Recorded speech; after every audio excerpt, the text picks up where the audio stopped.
student friends and viewers, Assalamu alaikum. Welcome once again to my channel, Stream of Knowledge Teaching Home. Continuation of parts of speech related class. Today I am going to discuss with you about adverb.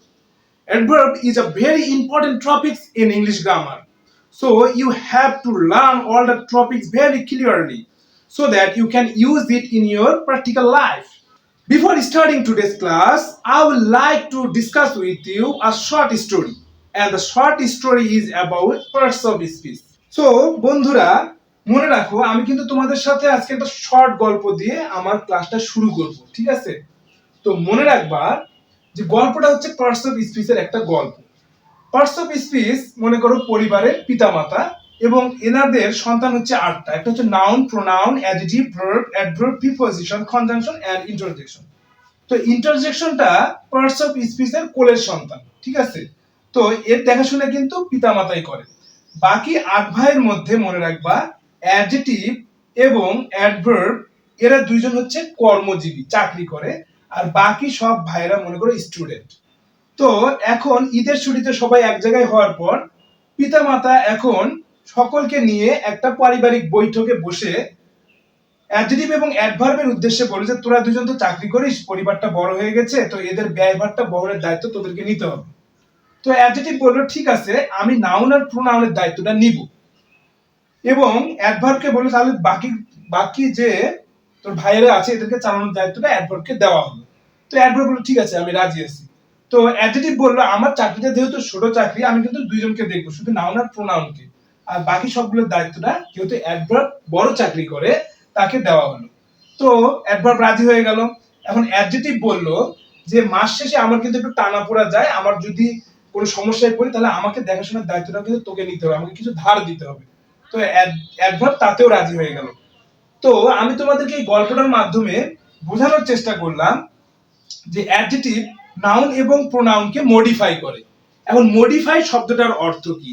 Modify শব্দটার অর্থ হচ্ছে তথ্য দেওয়া, কোনো বিষয়ের একটা তথ্য দেওয়া। যেমন ধরো সুন্দর, খুব সুন্দর, ঠিক আছে? তারপরে মনে করো যে হচ্ছে সুমি সুন্দরী, কেমন সুন্দরী, একটা তথ্য দেয়, এটাকে বলে মডিফাই করা, ঠিক আছে? তারপরে হচ্ছে কি পরিবর্তিত করে, তারপরে হচ্ছে বিশেষায়িত করা, ঠিক আছে? বিশেষায়িত করা অর্থে মডিফাই শব্দটা কিন্তু ব্যবহার হয়। তো মডিফাইটা কেন বললাম, আমরা কিন্তু অ্যাডজেক্টিভের ক্লাসগুলো আমি আগে করিয়েছি, আমার ভার্বের ক্লাসের আগের ক্লাসটাতে কিন্তু অ্যাডজেক্টিভ নিয়ে তোমাদের সাথে আমার ক্লাস হয়েছিল। তো যদি ক্লাসটা না দেখে থাকো তাহলে তোমাদেরকে বলবো যে আমার স্ট্রিম অফ নলেজ টিচিং হোমের ভিডিওস অপশনে গিয়ে তোমরা যে কোনো ভিডিওস অপশনে ক্লিক করে আমার এই অ্যাডজেক্টিভের ক্লাসটা দেখে আসতে পারো, ঠিক আছে? দেখে আসলে তোমাদের জন্য you will be benefited by watching this adjective class. Okay, তো বিষয়টা হচ্ছে এখন যে মডিফাইয়ের বিষয়টা বললাম, আমরা অ্যাডজেক্টিভের সংজ্ঞাটাতে কি পড়ছিলাম? অ্যাডজেক্টিভের সংজ্ঞাটাতে কিন্তু আমি বলছিলাম যে ওয়ার্ড নাউন বা প্রোনাউনের দোষ, গুণ, অবস্থা, পরিমাণ, সংখ্যা প্রকাশ করে তাকে কিন্তু বলা হচ্ছে অ্যাডজেক্টিভ। তাহলে দোষ, গুণ, অবস্থা, পরিমাণ, সংখ্যা কার প্রকাশ করে? নাউন বা প্রোনাউনের। তাহলে নাউন বা প্রোনাউন সম্বন্ধে একটা বিশেষ তথ্য উপস্থাপন করে, সেটাই কিন্তু অ্যাডজেক্টিভ। তো আমাদের ক্লাসটা কিন্তু মূলত অ্যাডজেক্টিভ নিয়ে নয়, আমাদের ক্লাসটা কিন্তু অ্যাডভার্ব নিয়ে। তো অ্যাডভার্বের সংজ্ঞায় কিন্তু আমি তোমাদেরকে বলবো adverb is those words who can modify verb, adverb, preposition, conjunction, interjection and sometimes it can modify whole sentence. তাহলে আমি বাংলায় যদি বলি তাহলে অ্যাডভার্ব হচ্ছে কি? অ্যাডভার্ব হচ্ছে সেই শব্দগুলো যেগুলো verb, adverb, preposition, conjunction, adjective, ঠিক আছে, এগুলোকে সহ আবার কখনো কখনো পুরো বাক্যটাকে মডিফাই করে দেয়, তাই কিন্তু অ্যাডভার্ব বলে। তো সংজ্ঞাটা কি বললাম আমি আরেকবার বলে দিচ্ছি, তোমরা ভিডিও পজ করে কিন্তু লিখে ফেলতে পারো। যে ওয়ার্ডগুলো adjective, verb, adverb, preposition, conjunction, interjection এবং কখনো কখনো পুরো বাক্যকে মডিফাই করে দেয় তাদেরকেই অ্যাডভার্ব বলা হয়। তো আমার বিশ্বাস যে বুঝে গেছো। তো এখন সংজ্ঞার ভিত্তিতে দেখো, এ কিন্তু অ্যাডজেক্টিভ, ভার্ব, অ্যাডভার্ব, প্রিপজিশন, কনজাংশনকে মডিফাই করতে পারে। এখন অনেকের প্রশ্ন থাকবে স্যার ইন্টারজেকশনকে কি মডিফাই করে না?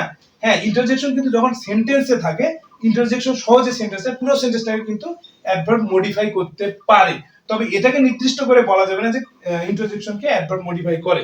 অ্যাডভার্ব কিন্তু মডিফাই করে কি অ্যাডজেক্টিভ, ভার্ব, অ্যাডভার্ব, প্রিপজিশন, কনজাংশনকে সরাসরি। এছাড়া এ কিন্তু পুরো একটা বাক্যকে মডিফাই করে দিতে পারে। তো সংজ্ঞাটা আমি তোমাদের সামনে তুলে ধরলাম। এখন চলো আমরা কিন্তু এখানে কিছু উদাহরণের মাধ্যমে, আমি অ্যাডজেক্টিভের উদাহরণ যদিও প্রয়োজন ছিল না, কিন্তু এই দুটো উদাহরণ আমি তোমাদের বোঝানোর সাথে অ্যাডজেক্টিভের উপর ভিত্তি করে এই দুটো উদাহরণ আমি তোমাদের সামনে তুলে ধরছি যে অ্যাডজেক্টিভ মূলত নাউন এবং প্রোনাউনকে মডিফাই করে, আর অ্যাডভার্ব বাকি সব পার্টস অফ স্পিচকে মডিফাই করে, কখনো কখনো পুরো বাক্যকে মডিফাই করে। এটা আমি এই যে 3 নম্বর থেকে 7 নম্বর এবং এই যে একটা সেন্টেন্সের মাধ্যমে পুরো উদাহরণটা তোমাদের সামনে তুলে ধরার চেষ্টা করছি।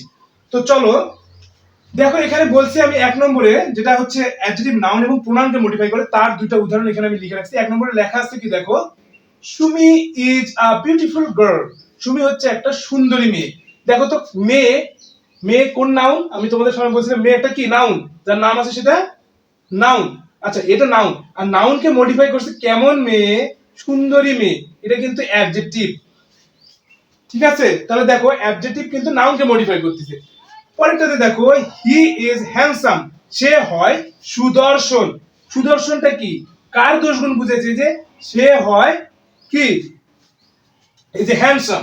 তো হ্যান্ডসাম শব্দটা এখানে কিন্তু অ্যাডজেক্টিভ, কারণ এটা প্রোনাউন। হি কেমন সেটা কিন্তু এখানে প্রকাশ করছে, সুতরাং এটা কিন্তু একটা অ্যাডজেক্টিভের কাজ করছে। সুদর্শন, হ্যান্ডসাম, সুদর্শন, তাহলে এই যে সেই সুদর্শন, তাহলে এখানে কিন্তু এটা অ্যাডজেক্টিভ। দেখো এটা নাউন বা প্রোনাউনের দোষগুণ যেটা প্রকাশ করে সেটা কিন্তু অ্যাডজেক্টিভ, অর্থাৎ নাউন বা প্রোনাউনকে মডিফাই করে। এখন বাকিগুলোতে দেখো অ্যাডজেক্টিভকে মডিফাই করতে পারে না, বিষয়টা অবশ্যই না। তাহলে অ্যাডজেক্টিভকে মডিফাই করে কে? অ্যাডজেক্টিভকে মডিফাই, যে বললাম মাস শেষে যখন টানা পোড়া পড়বে তখন আমাকে দেখতে হবে। তো সুতরাং কিন্তু অ্যাডজেক্টিভকে মডিফাই করে মূলত অ্যাডভার্ব। তো দেখো আমরা 3 নম্বর উদাহরণ থেকে কিন্তু আমি অ্যাডভার্ব যে মডিফাই গুলো করে সেগুলো 3 নম্বর উদাহরণের পরেগুলো আমি দেওয়ার চেষ্টা করছি, একটু বুঝে নেওয়ার চেষ্টা করো। আমরা এখানে লিখছিলাম Sumi is a beautiful girl, এই বাক্যটা আমি সেম লিখছি, কিন্তু এখানে একটা ভেরি শব্দ আমি ব্যবহার করছি। দেখো তাহলে হচ্ছে কি, Sumi is a very beautiful girl.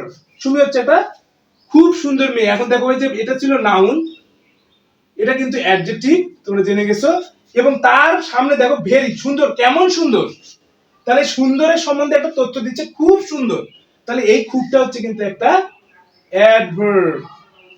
তো নিশ্চয়ই বুঝে গেছো। পরেরটাতে দেখো অ্যাডভার্ব কিন্তু ভার্বকেও মডিফাই করে, 4 নম্বরে আমি দিছি। দেখো অ্যাডভার্ব কিন্তু ভার্বকেও মডিফাই করে। দেখো কিভাবে, ইউ ক্যান রান কুইকলি, তুমি দ্রুত দৌড়াতে পারো। আচ্ছা এই যে দেখো দৌড়াতে, ক্যান রান, দৌড়াতে পারো। এখন দৌড়াতে পারো কিভাবে, দ্রুত, কুইকলি, তাহলে এই যে কুইকলি এটা কিন্তু একটা অ্যাডভার্ব। মজার বিষয় হচ্ছে বেশিরভাগ ওয়ার্ড গুলো কিন্তু অ্যাডভার্বের ক্ষেত্রে এল ওয়াই যুক্ত হয়ে থাকে, বেশিরভাগ আমি বলছি কিন্তু, হ্যাঁ, এছাড়া যে নাই এটা কিন্তু না, হয়ে থাকে। ওকে, এটা একটু মনে রাখার চেষ্টা করো, জাস্ট একটা টেকনিক বললাম। দেখো রানটা এটা কিন্তু ভার্ব, তাহলে ভার্বকে মডিফাই, কেমন দ্রুত, ভার্ব সম্বন্ধে একটা তথ্য দিছে, কিন্তু ভালো করে একটু অনুভব করার চেষ্টা করো, ভিতরে ঢোকার চেষ্টা করো, যে কেমন ভাবে দৌড়াতে পারে, দ্রুত, তাহলে তাড়াতাড়ি বা দ্রুত, কুইকলি, তাহলে দেখো এই যে কুইকলিটা কিন্তু একটা অ্যাডভার্ব হিসেবে ব্যবহার হয়েছে। আচ্ছা পরেরটাতে দেখো এই যে 5 নম্বরে আমরা দেখতেছি কি, অ্যাডভার্ব কি নিজে নিজেকে মডিফাই করতে পারে। দেখো সবাইকে চালালে তো চলবে না সংসার, নিজেকে তো চলতে হবে নাকি, নিজের ইনকামের টাকা দিয়ে নিজেকে চলতে হয়, তাহলে অ্যাডভার্বকেও কিন্তু মডিফাই করে। তো দেখো হি স্পিক ভেরি লাউডলি, তাহলে দেখো হি স্পিক, আমরা কিন্তু ভেরি বাদ দিয়ে যদি লাউডলি বলি, হি স্পিক লাউডলি, সে উচ্চ স্বরে কথা বলে। এখন দেখো উচ্চ স্বরে, এটা কিন্তু অলরেডি অ্যাডভার্ব হয়ে গেছে, কারণ এটা ভার্বকে মডিফাই করছে, এটা কিন্তু অলরেডি একটা অ্যাডভার্ব হয়ে গেছে। এখন দেখো আমি আবার বলতেছি কি, যে হি স্পিক্স ভেরি লাউডলি, খুব উচ্চ স্বরে, তাহলে কেমন উচ্চ স্বরে, খুব, এটা কিন্তু একটা অ্যাডভার্ব। তাহলে দেখো এই যে অ্যাডভার্ব কিন্তু অ্যাডভার্বকে মডিফাই করে দিল, কেমন উচ্চ স্বরে, খুব উচ্চ স্বরে, তাহলে এই যে খুব উচ্চ স্বরে তো একটা অ্যাডভার্ব হয়ে আছে, তার উপর আবার ভেরিটা বসে তাকে মডিফাই করে দিতে হবে, সুতরাং অ্যাডভার্বকেও কিন্তু মডিফাই করে। তারপরে আবার দেখো 6 নম্বরে আমরা দিয়েছি প্রিপজিশন। হ্যাঁ এটা কিন্তু খুব কেয়ারফুলি, অনেক স্টুডেন্ট আমি পাইছি যারা প্রিপজিশনকে যে অ্যাডভার্ব মডিফাই করে এটা কিন্তু তারা মেনে নিতে পারে না অনেক সময়, আবার অনেক সময় তাদের বুঝতে অসুবিধা হয়। এখানে একটু ভালো করে বোঝার চেষ্টা করবে। দেখো প্রিপজিশনকেও কিন্তু অ্যাডভার্ব মডিফাই করতে পারে, কিভাবে চলো দেখে নেই। Fish lives only in water, মাছ শুধুমাত্র, শুধুমাত্র পানির মধ্যে, শুধুমাত্র মধ্যে, শুধু অন্য কিছুর মধ্যে না, শুধুমাত্র পানির মধ্যে, এই যে মধ্যে ইন অনলি, অনলিটা বসে ইনকে মডিফাই করছে, এটা কিন্তু প্রিপজিশন, এটা কিন্তু অ্যাডভার্বের কাজ করছে। কিসের মধ্যে? মধ্যে ইন প্রিপজিশন, আর মধ্যেটাকে মডিফাই করছে অনলি বসে, শুধুমাত্র মধ্যে। কিসের মধ্যে? পানির মধ্যে, শুধুমাত্র পানির মধ্যে। ওয়াটার তো নাউন, এটা অলরেডি জানো তোমরা, নাউন এটা একটা হচ্ছে ম্যাটেরিয়াল নাউন। আর এই যে ইনটা হচ্ছে কি, নাউনকে সেন্টেন্সের সাথে যুক্ত করার জন্য যে সকল পার্টস অফ স্পিচ ব্যবহার করে তাদেরকে কিন্তু প্রিপজিশন বলে। দেখো প্রিপজিশনের পরে কিন্তু ওয়াটার, এই ওয়াটারকে এটা যুক্ত করছে, কিন্তু এই ইনটার সামনে অনলি বসে, ইনটা শুধুমাত্র পানির মধ্যে, যে কিসের মধ্যে? শুধুমাত্র পানির মধ্যে, অনলিটা এখানে বসে শুধুমাত্র অর্থে ব্যবহার হয়ে এই ইনটাকে কিন্তু মডিফাই করে দিচ্ছে, সুতরাং প্রিপজিশনকে মডিফাই করছে। আচ্ছা পরেরটাতে চলে যাও। দেখো তাহলে এটা আমাদের 6 নম্বর গেল, প্রিপজিশনকে যে মডিফাই করে সেটা আমরা দেখে নিলাম। এবার আসো কনজাংশনকে মডিফাই করে। আচ্ছা কনজাংশন কি? কনজাংশন হচ্ছে যে ওয়ার্ডগুলো দুটি সেন্টেন্স, দুটি ফ্রেজ বা দুটি ক্লোজের মাঝখানে বসে তাদের মধ্যে সম্পর্ক স্থাপন করে দেয়, তাদের কিন্তু আমরা কনজাংশন বলি। তো এখন এই কনজাংশন গুলোকে দেখো, কনজাংশনকেও কিন্তু অ্যাডভার্ব মডিফাই করতে পারে। দেখো আমি এখানে দুইটা বাক্য লিখছি, যেমন কি he didn't buy his books, সে তার বইগুলো কিনতে পারেনি, ঠিক আছে, মেইনলি বিকজ হি ওয়াজ পোর। তাহলে দেখো হি ওয়াজ পোর, সে ছিল গরিব, সেজন্য কি করতে পারে? সে তার বইগুলো কিনতে পারেনি, সে বইগুলো কিনতে পারেনি, সে ছিল গরিব, কারণ সে ছিল গরিব। এই যে বিকজটা বসে কারণ প্রকাশ করছে কিন্তু, তাহলে এখানে বিকজটা কিন্তু একটা, দেখো কি হয়েছে? Conjunction, conjunction. তাহলে বিকজটা এখানে কনজাংশন, কিন্তু তাহলে এই বিকজের সামনে মেইনলি, ঠিক আছে, প্রধান কারণে, প্রধানত কারণে। তাহলে he didn't buy his books mainly because he was poor, কারণ সে ছিল, প্রধান কারণ ছিল সে গরিব, প্রধান কারণ। এই যে মেইনলি, কারণটা কি কারণ ছিল? এই প্রধান কারণ কি ছিল? এই যে প্রধান কারণ ছিল সে ছিল গরিব, প্রধান কারণ সে ছিল গরিব, প্রধান কারণ। কারণটা কি কারণ? প্রধান কারণ। এই যে মেইনলি, এটা কিন্তু অ্যাডভার্ব, ঠিক আছে। তাহলে অ্যাডভার্ব কিন্তু আমাদের কনজাংশনকে মডিফাই করে দিচ্ছে, একটু বুঝে নেওয়ার চেষ্টা করো। পরেরটা দেখো, আমি এই যে আমি ইন্টারজেকশনের বিষয়টা তোমাদেরকে বললাম যে ইন্টারজেকশনের অ্যালাস, হুররে, হুয়া শব্দগুলো কিন্তু ইন্টারজেকশন, আর ইন্টারজেকশনকে সরাসরি অ্যাডভার্ব মডিফাই করে না, তবে সেন্টেন্সের মধ্যে থাকে alas I have lost everything today. দেখো টুডে কিন্তু এখানে একটা অ্যাডভার্ব, কিন্তু অ্যালাসটা সামনে বসছে, এই কিন্তু একটা ইন্টারজেকশন। তাই ইন্টারজেকশন সেন্টেন্সের মধ্যে থাকলে পুরো সেন্টেন্সকে কি করতে পারে? অ্যাডভার্ব মডিফাই করে দিতে পারে। সেক্ষেত্রে কিন্তু ইন্টারজেকশন সেন্টেন্সে বসার মাধ্যমে মডিফাই হয়ে যায় অ্যাডভার্বের দ্বারা, এটা একটু মনে রাখার চেষ্টা করো। আর দেখো পুরো সেন্টেন্সকে আমি তাহলে এই বিষয়টা বলে দিলাম, কারণ আমি তোমাদেরকে বলছি এটা হচ্ছে এদের কোলের সন্তান, একে দেখাশোনার দায়িত্ব বাবা মা নিজেরাই রাখছে, ঠিক আছে। এখানে অ্যাডভার্ব তাদেরকে সরাসরি কিন্তু ইন্টারজেকশনকে মডিফাই করে না, সেন্টেন্সের মধ্যে মডিফাই করতে পারে। তো আরেকটা বিষয় আমি তোমাদেরকে বলে দেই, অ্যাডভার্ব কিন্তু কখনো কখনো পুরো বাক্যকে, পুরো একটা বাক্যকে মডিফাই করে দেয়। সেটা কিভাবে? দেখো indeed I am looking for a red hat, ঠিক আছে, সত্যিকার অর্থে। ইনডিড এখানে কিন্তু সত্যিকার অর্থে, দেখো এই সত্যিকার অর্থে আমি একটা লাল টুপি খুঁজছি, ঠিক আছে, খুঁজিতেছি আর কি। এই যে লুকিং ফর মানে কি? খোঁজা, কোনো কিছু খোঁজা। লুক ফর মানে কিন্তু খোঁজা, আর এখানে কন্টিনিউয়াস টেন্সের কারণে আইএনজি হয়েছে ভার্বের সাথে, দেখতে পাচ্ছ। তো এখানে কি লিখলাম তাহলে? এই যে ইনডিড যেটা দেখতে পাচ্ছ, এটাই কিন্তু এখানে পুরো সেন্টেন্সকে মডিফাই করে। দেখো এই যে সেন্টেন্সের উপর একটা জোর দিচ্ছে, ভালো করে লক্ষ্য করো। এখানে যদি বলতাম I am looking for a red hat, আমি একটা লাল টুপি খুঁজছি, তাহলে স্বাভাবিক বাক্য। কিন্তু সত্যিকার অর্থে, সত্যিকার অর্থে আমি একটা লাল টুপি খুঁজছি, তাহলে কিন্তু এখানে দেখো সত্যিকার অর্থটাই পুরো বাক্যটাকে মডিফাই করে দিচ্ছে, ঠিক আছে। তো সুতরাং ইনডিডটা কিন্তু একটা কি? অ্যাডভার্ব হিসেবে কাজ করছে। তাহলে অ্যাডভার্ব পুরো বাক্যকেও মডিফাই করতে পারে, সেটা আমি কিন্তু এখানে বুঝিয়ে দেওয়ার চেষ্টা করলাম। তো আসলে অ্যাডভার্বের বিষয়ে তোমাদের সাথে আরেকটা বিষয় বলে নেই। তোমার মনে করো একটা, তোমরা জানো যে তোমার বাড়ির আশেপাশে, আমি কাউকে ছোট করছি না, মনে করো একটা অসুন্দর মেয়ে থাকে, কালো, দেখতে তেমন ভালো নয়, কিন্তু একদিন তার বিয়েটা ঠিক হয়। তুমি বিয়ের সময় তার বাড়িতে যাই দেখলা সে সুন্দরভাবে নিজেকে কি করছে? বিউটি পার্লারে গিয়ে নিজেকে পরিবর্তন করে মেকআপ টেকআপ করে আসে, সুন্দর হয়ে বসে। তুমি যা বলছি এটা কি সেই মেয়ে? কেন? তুমি বুঝতে পারছো না, কারণ কি? সে নিজেকে কিন্তু মডিফাই করছে। তো মডিফাই কিন্তু এই অর্থটা ব্যবহার হচ্ছে, মানে কি? রূপের পরিবর্তন করে ফেলছে, ঠিক আছে। কেমন ছিল? অসুন্দর, কিন্তু হয়ে গেল খুব সুন্দর, ঠিক আছে, সুন্দর থেকে খুব সুন্দর। তো এই যে দেখো, এটা কিন্তু মডিফাই হয়ে গেছে। তো বিষয়টা এইভাবে মনে রাখতে পারো। তো আসলে মূল বিষয়টা কি শিখলাম? মূল বিষয়টা শিখলাম অ্যাডভার্ব কিন্তু adjective, verb, adverb, preposition, conjunction কখনো কখনো পুরো বাক্যকে মডিফাই করে দিতে পারে, ঠিক আছে। তো আমি আশা করছি বিষয়টা তোমরা বুঝে গেছো। তাহলে অ্যাডভার্বের ক্লাসটা অবশ্যই মনোযোগ সহকারে করবা, সামনের ক্লাসগুলো আমি আরো আগিয়ে নেওয়ার চেষ্টা করব। তো চলো আমরা অ্যাডভার্বের যে আমরা সংজ্ঞাটার মাধ্যমে এর যে কয় ভাগে বিভক্ত এটার ক্লাসটা করিয়ে কিন্তু আজকে আমি ক্লাসটাকে অফ করব এখানে, আর পরবর্তী ক্লাসগুলো নিয়মিত দেখবা। তো চলো আর দেরি না করে আমরা সামনের দিকে এগিয়ে যাই। তো বন্ধুরা, গ্রামাটিক্যাল রুলস অনুযায়ী অ্যাডভার্বকে কিন্তু প্রধানত তিনটি ভাগে ভাগ করা যায়: simple adverb, relative adverb, interrogative adverb. তো এইভাবে আমরা একটু বিষয়টাকে আরেকটু বোঝানোর চেষ্টা করব তোমাদেরকে। তো তার আগে বিষয়টা একটু আরেকবার তোমাদের সাথে আমি বলে দিচ্ছি। You can see at the top of this board I have written adverb ক্রিয়া বিশেষণ পার্ট 1। ঠিক আছে, আমি পার্ট 1 এর ক্লাস করতেছি অ্যাডভার্ব। আমার মূল ক্লাসটা কিন্তু এখান থেকে শুরু। আগে যা বললাম সেটা তোমাদেরকে বোঝানোর জন্য বলছি। তো মনে রাখা হচ্ছে অ্যাডভার্বের ক্লাস এটা। তো অ্যাডভার্বের সংজ্ঞাটা কি আমি আরেকবার তোমাদের জানার সুবিধার্থে বলে দিচ্ছি। যে word adjective, verb, adverb, preposition, conjunction এবং কখনো কখনো পুরো সেন্টেন্সকে মডিফাই করে তাকে অ্যাডভার্ব বলে। ঠিক আছে, তাহলে কাকে কাকে বললাম মনে রাখার চেষ্টা করবা। Adjective, verb, adverb, preposition, conjunction. ঠিক আছে, এবং কখনো কখনো পুরো বাক্যকে মডিফাই করে। মডিফাই মানে কি? যোগ্য করে তোলা, তারপরে হলো বিশেষিত করা। ঠিক আছে, তথ্য দেওয়া, কোন একটা বিষয়ের তথ্য দেওয়া, সুন্দর কেমন সুন্দর, দৌড়াতে পারে কেমন দৌড়াতে পারে, কত দ্রুত দৌড়াতে পারে, এরকম আর কি বিষয়গুলো। তো কিভাবে দৌড়াতে পারে, হ্যাঁ, ভাবে অ্যাডভার্ব কিন্তু প্রকাশ করে। তো আমরা কিন্তু গতানুগতিক ভাবে সংজ্ঞা যারা শিখে থাকি তারা কিন্তু আমরা বলে থাকি যে ওয়ার্ড ভার্বকে মডিফাই করে। শুধু ভার্বকে না, কথাটা কিন্তু সেরকম না। মনে রাখতে হবে কি adverb, adjective, verb, adverb, preposition, conjunction, কনজাংশনকে মডিফাই করতে পারে এবং কখনো কখনো পুরো বাক্যকে মডিফাই করে দিতে পারে। তো বিষয়টা নিশ্চয়ই বুঝে গেছো। তো এখন দেখো, ব্যবহারের ভিত্তিতে অ্যাডভার্ব তিন প্রকার। ব্যবহার অনুযায়ী অ্যাডভার্বকে প্রধানত কয় ভাগে ভাগ করা যাচ্ছে? তিন ভাগে। একটা দেখো সিম্পল অ্যাডভার্ব, এটা হচ্ছে সাধারণ ক্রিয়া বিশেষণ। আবার হচ্ছে কি রিলেটিভ অ্যাডভার্ব, এটা হচ্ছে সংযোজক ক্রিয়া বিশেষণ। ইন্টারোগেটিভ অ্যাডভার্ব, এটা হচ্ছে প্রশ্নবোধক ক্রিয়া বিশেষণ। হ্যাঁ, অনেকে মাথায় হাত দিয়ে বলছে স্যার রিলেটিভ প্রোনাউন করছি, রিলেটিভ অ্যাডজেক্টিভ করছি, এখানে আবার রিলেটিভ অ্যাডভার্ব।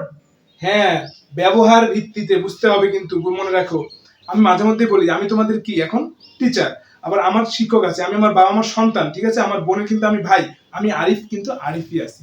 তো সেরকম ইংরেজিতে কিছু কিছু ওয়ার্ড আছে তারা স্থান ভেদে তাদের, যেমন ওয়ার্ড কখনো এটা কোশ্চেনে ব্যবহার হচ্ছে, ইন্টারোগেটিভ কোশ্চেন হচ্ছে, কখনো এটা ইন্টারোগেটিভ প্রোনাউন হচ্ছে, কখনো এটা ইন্টারোগেটিভ অ্যাডজেক্টিভ হচ্ছে। ঠিক আছে, তো অ্যাডজেক্টিভের ক্লাসগুলোতে আমি প্রোনাউনের ক্লাসগুলোতে তোমাদের সাথে কিন্তু এগুলো নিয়ে আমি আলোচনা করছি। তো যারা বোঝো না তারা কিন্তু আগের ক্লাসগুলো করে আসতে পারো। নাউন, প্রোনাউন, অ্যাডজেক্টিভ, ভার্ব এগুলো ক্লাসগুলো করে আসো, তাহলে তোমাদের জন্য এটা কিন্তু একটা ইজি টপিকস হয়ে যাবে। তো দেখো, আমি কিন্তু আমার ক্লাসে যখন আলোচনা করব তখন কিন্তু রিলেটিভ অ্যাডজেক্টিভ কি, রিলেটিভ প্রোনাউন কি, আর রিলেটিভ অ্যাডভার্বটা কি হবে এটা কিন্তু আমি তোমাদের সামনে একবার হলেও তুলে ধরবো। আবার ইন্টারোগেটিভ অ্যাডভার্বের ক্ষেত্রে কোনটা ইন্টারোগেটিভ প্রোনাউন, কোনটা ইন্টারোগেটিভ অ্যাডজেক্টিভ এবং কোনটা ইন্টারোগেটিভ অ্যাডভার্ব হবে, এটা কিন্তু আমি আমার ক্লাসগুলোতে তোমাদেরকে বুঝিয়ে দেওয়ার চেষ্টা করব আরো একবার। ঠিক আছে, তো এই ছিল তিনটা হচ্ছে অ্যাডভার্ব। কিন্তু মনে রাখবা এই তিনটার মধ্যে আমরা স্বাভাবিকভাবে একটু মনে রাখার চেষ্টা করি যে রিলেটিভ আর ইন্টারোগেটিভ বিয়ে করেনি, মানে এদের কোনো বাচ্চা কাচ্চা নাই। হ্যাঁ, কিন্তু সিম্পল অ্যাডভার্ব এটা বিয়ে করছে এবং এর কিন্তু 8টা সন্তান আছে। ঠিক আছে, তো সিম্পল অ্যাডভার্বকে কিন্তু 8 ভাগে ভাগ করা যায়। দেখো এই দুটোর কথা বলি নাই, রিলেটিভ এবং ইন্টারোগেটিভের কথা কিন্তু বলি নাই, আমি বলছি সিম্পল অ্যাডভার্বকে কি 8 ভাগে ভাগ করা যায়। সেগুলো কি কি? adverb of manner, adverb of time, adverb of place, adverb of frequency, number, তারপরে adverb of degree, quantity, তারপরে হচ্ছে adverb of order, adverb of reason মানে reason মানে কি? কারণ। তারপরে আছে কি? cause and effect, তাহলে adverb of reason, cause and effect। তারপরে দেখো adverb of assertion and negation। তো এই 8 প্রকারের কিন্তু সিম্পল অ্যাডভার্ব হয়ে থাকে। কোনো দুশ্চিন্তা নয় স্যার এতগুলো মনে রাখবো কিভাবে, মাত্র 4টা লাইনের ভিত্তিতে পুরো অ্যাডভার্ব মনে রাখা যায়। তো সে পদ্ধতিটা আমি আলোচনা করব, এটা তোমাদের জন্য একটা আকর্ষণ থেকে গেল। পরবর্তী ক্লাসে কিন্তু আমি ক্লাস শেষ করার পরেই 8 প্রকারের যে অ্যাডভার্ব আছে, এটাকে সিম্পল অ্যাডভার্ব এটাকে সহজে কিভাবে মনে রাখা যায় তার একটা কৌশল কিন্তু আমি দিয়ে দিব। তাই অবশ্যই কিন্তু তোমাদেরকে পরের ভিডিওটা দেখতে হবে, otherwise you cannot understand full topics and you cannot remember the easy topics, the easy technique to remember this all adverb. If you want to know the technique, then you have to watch my next video, because I will try to give the easy topics for remembering all the adverb. So you have to watch my next video. No more today. See you in my next class. Allah Hafiz.